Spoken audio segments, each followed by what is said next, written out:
Seeing the unsupported iOS version error when trying to play Roblox on your iPhone? This usually happens when your iPhone is running an outdated version of iOS that Roblox no longer supports. In this video, I'll show you how to fix the unsupported iOS version error on Roblox. Let's fix it right now. Solution 1. Check your software update. Open Settings, tap General, then tap Software Update. If you see any software update is available, then update your iPhone software to fix the problem. Solution 2. Update the Roblox app.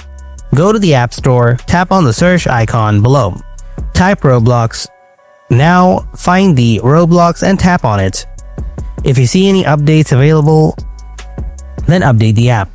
Hope your unsupported iOS version error on Roblox on your iPhone is solved now. If you found this video helpful, then drop a like, and if you have any kind of questions, then ask me in the comment section below. Thanks for watching. I'll see you in the next video. Till then, stay tuned and take care.